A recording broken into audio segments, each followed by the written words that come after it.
So let us get right into this Flirtini. I thought we'd try something new for this Flirtini today, as I'm always telling you to take risks in your dating lives, and it's only fair that I do the same thing. So some dating Q&A here on this Flirtini. I've got three questions that were submitted from the Flirties, and I think you will relate to each and every one of them. The first one, let's go.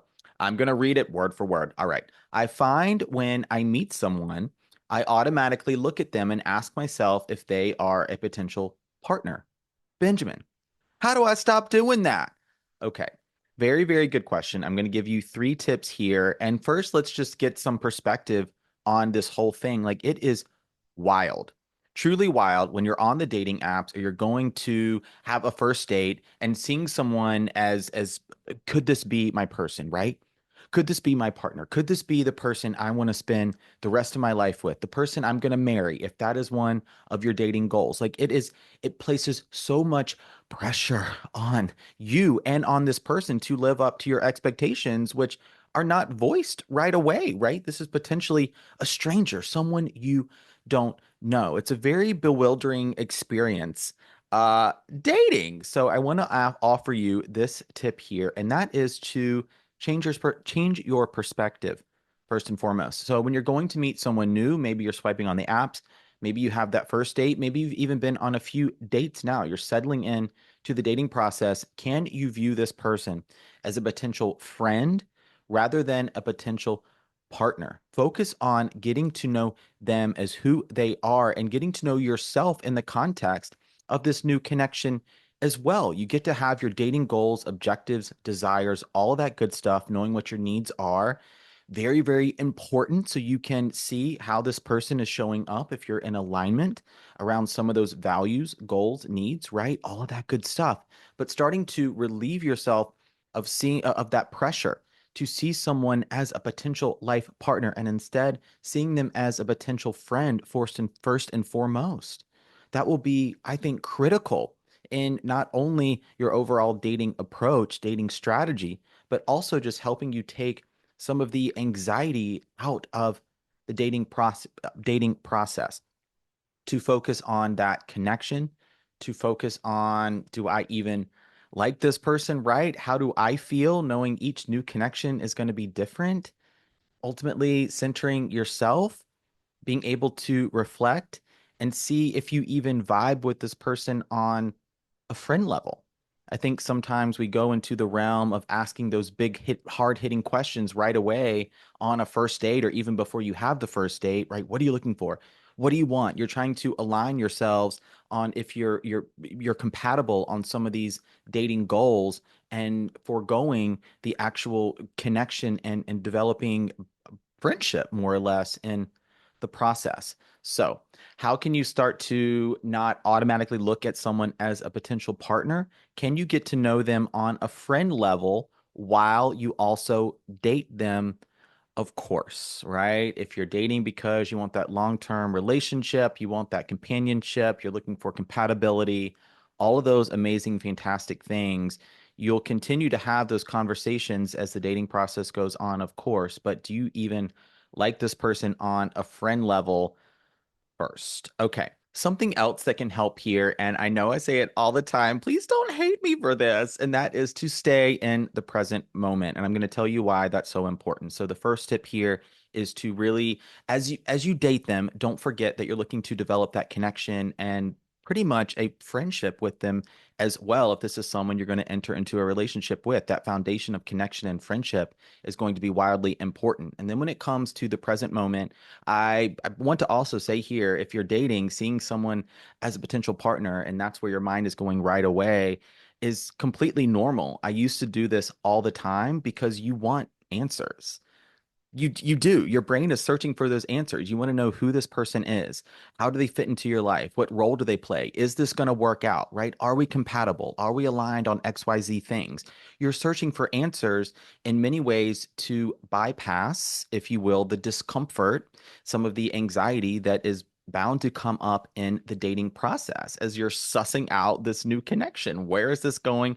What's going to happen? And this is why reflecting back on the previous point, knowing your needs, your goals, your desires, all that stuff, very important. Having your boundaries in place, very, very important. So you don't go further into the dating process with someone that you're actually not aligned with, that isn't a good fit, but you may start people pleasing and, go, that's a different Flirtini. But back to being in the present moment, just recognize that your mind, your brain is searching for those answers, wanting to know what is this? What is happening? Bring yourself back to the present when you're on those dates, when you're in conversation, texting, or on the dating apps, you're getting towards that first date.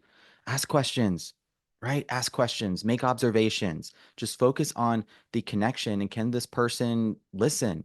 Can they ask you questions back? I know it sounds so basic the majority of the time, but when you get in it and you're in the emotions of it all, and maybe you are very attracted to them and you find them very hot and very sexy, all of these basics tend to go out the window very quickly.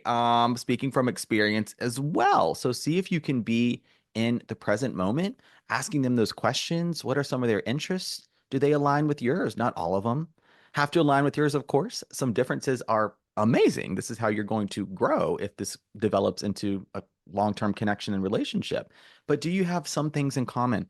Values? Do you seem to get along with their personality, right? Do they seem like they're curious to get to know you? So if you start to go into the future, right? Oh my God, is this my person?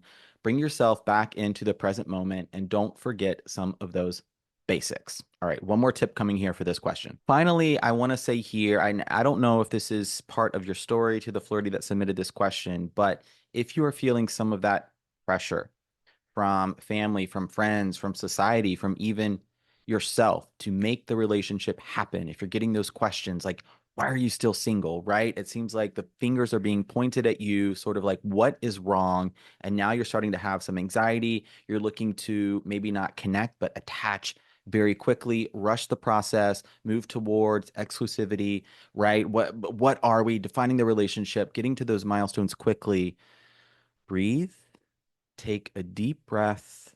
I completely understand the pressure that we can feel, but there is truly no rush in terms of bringing love into your life. And indeed, you can cultivate, create, bring love into your life in so many ways. Romantic love is not this ultimate end all be all type of love. It is not up there on the top of Mount Everest, right, as the ultimate form of love.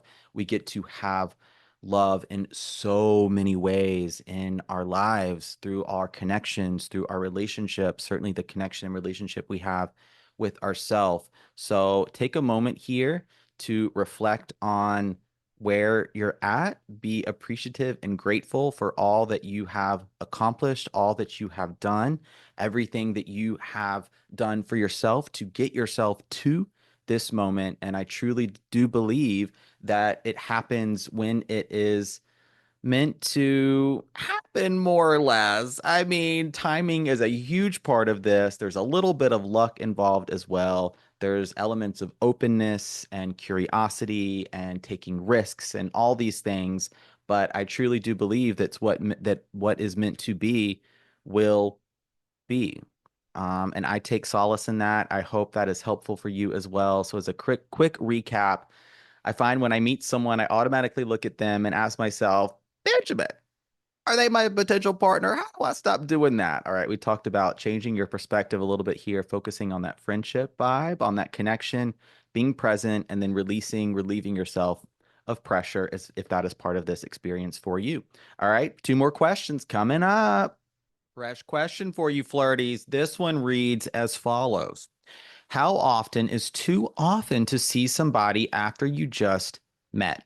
It can be exciting and I want to see them all the time, but then I worry, is it codependency? Having this issue right now with a gentleman. I think we went too fast and he got way plingy. Okay, flirties, let's break down this question.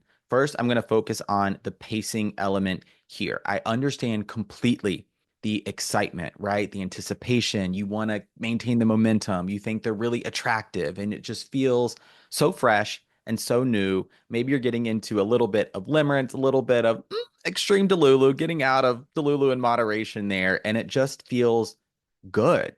It's fun. So let's recognize the fun, the excitement for exactly what it is, and also know that we can have this excitement, this joy, this gratitude, even that you're receiving attention, perhaps validation from someone that you are really vibing with. Recognize that for exactly what it is, and also know that on the other side of the coin, we still have our boundaries, our goals, our dating desires, all of that. And so try not to get lost in the emotion of it all and still be able to look at this process of dating, of making romantic connections somewhat objectively, balancing that enthusiasm with your boundaries as well. So, how soon is, or how much is too much in terms of spending time with someone right away?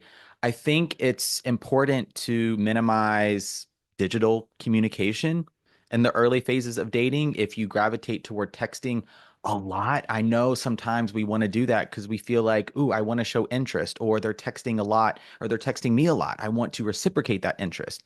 But in reality, the digital communication creates this false sense of intimacy. And this comes from Sabrina Zohar. I know a lot of you all know who that is. She was on Flirtations. Yes. And she is 1000% right about texting creating this false sense of intimacy where it seems like you're deepening, you're further developing a connection, but all you're doing is texting, or all you're doing is, in the DMs on Instagram or something like that. All you're doing is snapping one another. You're not actually spending time with this person. So balance your digital communication with those actual dates. And I would even go so far as to say, limit that digital communication. This will help you pace your interactions. This will help you to be more present with yourself. And this will allow you to focus more on, or equally as much, the connection that you're developing in person versus having a lot of emphasis placed on your digital communication. So maintaining your boundaries in this way is going to be really, really important so you don't perhaps go too fast. Now, speaking to the codependency piece a little bit here, codependency, as I like, I mean, I kind of break it down really simply. It's when your value, your worth, who you are, your time, everything kind of about your life is dependent on someone else's presence. So, classic example, people pleasing, right? Feeling like you need to fix someone, you're doing everything for someone, you're always saying yes, right? You're never saying no. So much of who you are, your time, how you spend your day, how you think and view yourself is wrapped up in how someone else receives your attention, your affection, your validation is based on what someone else is saying, what they are doing, what they are telling you. And so if you find you're going into the realm of codependency relatively quickly, I think going back to question one here will be really helpful. Focus on the connection rather than the attachment. And this is why the digital communication piece is going to be equally as important. So, how do I feel about this person? Do I like this person? Giving them some time and space to show up for me, right? Are they initiating? Are they reaching out? Are they helping to plan dates? Does it seem like they're really genuine in their interest when it comes to developing a connection rather than attachment? I need, I want, I gotta have this person. I can't live without them. I'm lost without them. And you're having all of these thoughts about someone that you just don't know. Even if you've been dating, let's say a month or 2 months, in the context of your entire life, you've known them for a blip. They're still very much unknown to you.